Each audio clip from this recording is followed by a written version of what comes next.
Peace for Ukraine or Ukraine. Của trời đất vào xuân, ta gửi tình trên cánh bướm, bay về cõi thanh thang, có người đẹp như giấc mộng. Now, this is a story about a boy who belonged to the Sikh tradition, Sikh religion at that time, and about his unwavering faith in his belief. Yeah. As you know, many of the Sikh gurus had been persecuted, yes, by whatever government at that time, because of course, misunderstanding, or maybe because of the zealousness of the established religious order at that time. Okay, so they persecuted them a lot, and their disciples also. And some disciples even had to use arms to protect their family and all that. Just like the late Islam or similar, it was a very bad thing that happened to them. Now, this is a story about the boy who believed in Sikhism at that time, and in his gurus. In India, in the time of King Farrukhsiyar, the king was fighting against the Sikhs of the Punjab. I told you, the king either belonged to one religion or another, and then if somebody preached something else and not from the book, then the king thought that he had the right to destroy that infidel, you know, who didn't believe what he believed. Yes, it happened all the time. And it was a very sad affair because everybody thought they believed in God, nah? But then in the name of God, they were killing each other. I mean, at those times, yeah. Everyone who fought with each other for religious beliefs, they did that often because of the same God. You know, the same apple pie.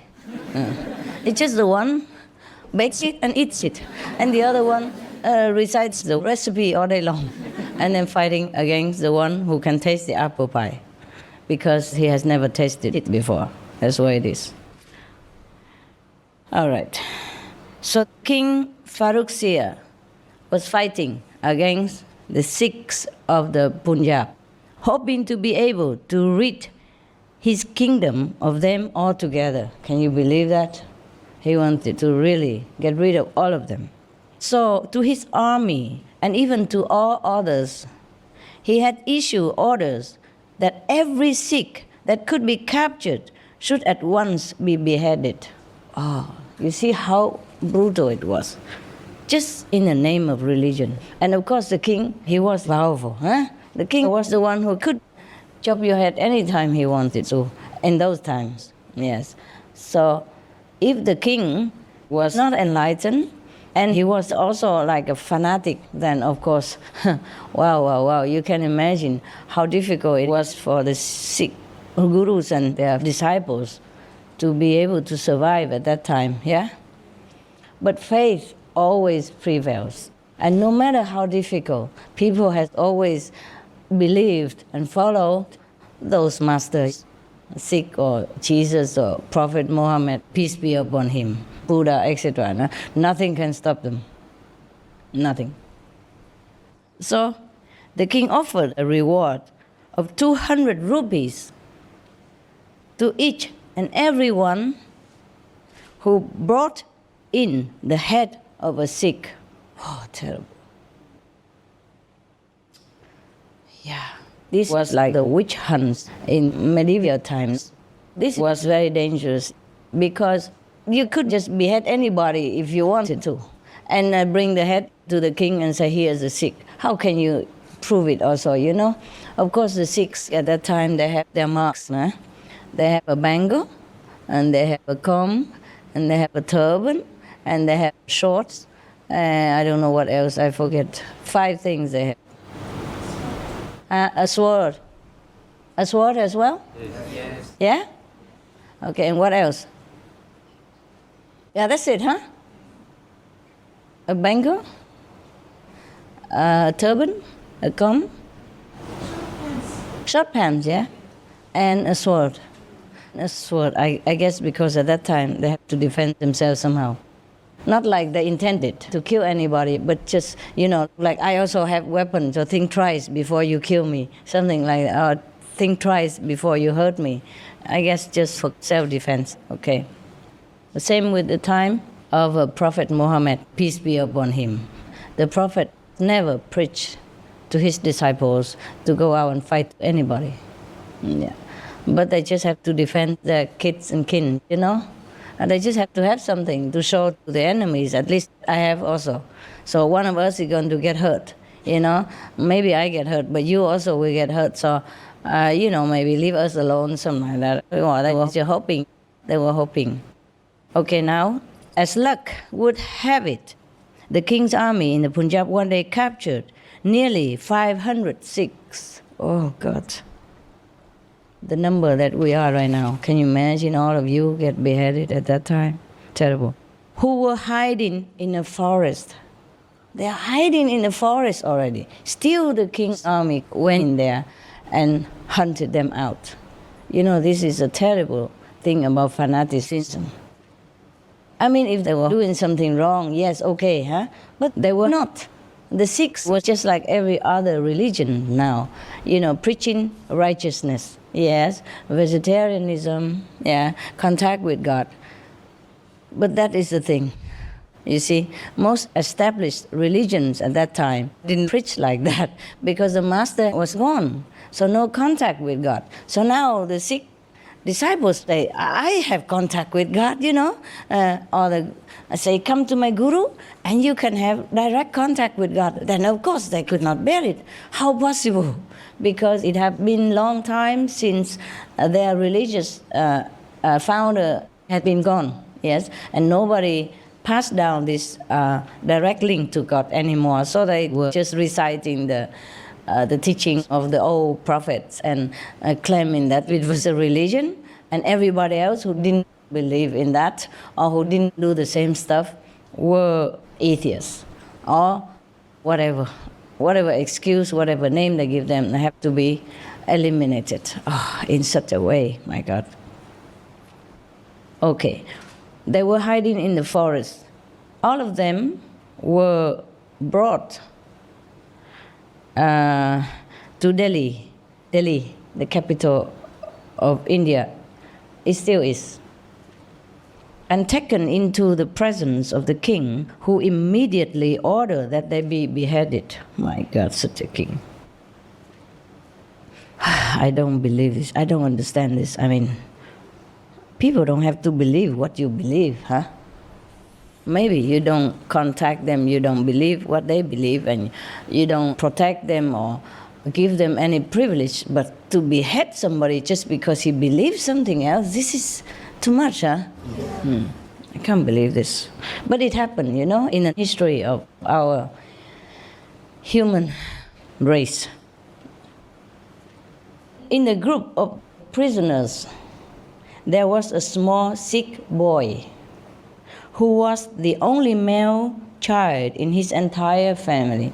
You know how important it is for them. The male, to carry on the family bloodline. Yes, so he was the only one in the family.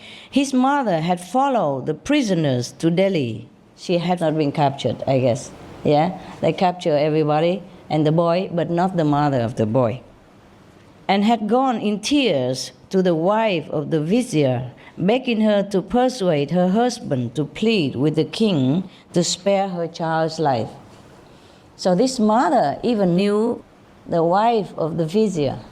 Vizier, I guess, like the prime minister. Yes. So the king said, I will set the boy free, provided he will say that he is a non-Sikh. Of course, then he would have an excuse, huh? Or he didn't want him to be a Sikh believer, huh? A special body of guards brought the boy before the king. And the king demanded in a very haughty voice, boy, to save your life, you must declare yourself to be a non-Sikh. But at this, the boy cried out at the top of his voice, I'm a sick, I'm a sick. Then turning to the executioner, he said in a firm and resolute manner that brooked no denial, Sir, please be so good as to behead me at once. I do not wish my mother to suffer any more suspense on my account. He wanted to have it done with, so that at least she knew he died anyway. She would not suffer and worry whether he would die or not. That is also agonizing, waiting and doesn't know what will happen. If your son's going to be spared or not. This is a terrible thing for a mother to undergo. So he begged the executioner just to behead him and have it done with. So this is a type of faith that a Sikh means disciple, Okay. Should have in his Sadguru. Sadguru means true master, enlightened master. So that even if it is a question of his losing his life, he will still persist in his faith and devotion to the master. It is like that. And Guru Nanak said something like, a true disciple is without hope or fear. He who has no fear of death is a disciple perfectly harmonized. Yes. Well, it's easy to say. But when it comes to life and death, we sometimes shock ourselves, out of thinking whether or not we should go like that. When Jesus was captured by the Romans, one of his disciples denied him 3 times. I don't know why he denied him. It's just the nature of human beings. When he was suddenly confronted with something that was going to annihilate the so-called existence that he knew, even though such a disciple like Peter should have known better. Maybe he denied it so that he did not have to bear witness against Jesus as well. Maybe he was not fearing for his life, But if the Romans heard, oh, I know this man, then maybe he would have to testify, okay, he's the master, the so-called master that you want to catch. So he rather tell a small lie, I don't know him. Then later deny that he is a master, or tell the truth and endanger his master's life. So I don't think that Peter really feared for his own life. I think he feared for his master's life. And in that situation, he rather tell a little lie, a white lie, to save him, instead of having to tell the truth and harm his master. I think that's what it was. Wouldn't you say? Yes. Yeah. I don't think a disciple with St. Peter's status would fear for his life. Don't you? No. Okay, that's it for now. Any questions about this? No? No. Okay, so now good. Then you meditate, okay? And a lot of candies and cakes here. If you want to take some later. Yeah, I look already. Right, meditate. I go downstairs and meditate with the people downstairs. Since you have seen me already, I go let them see me, okay? Thuở trời đất vào xuân, tình yêu vỡ lòng trên giấy mới, lời thơ phơi phới bay về vũ sơn, và lòng như cháy hồn.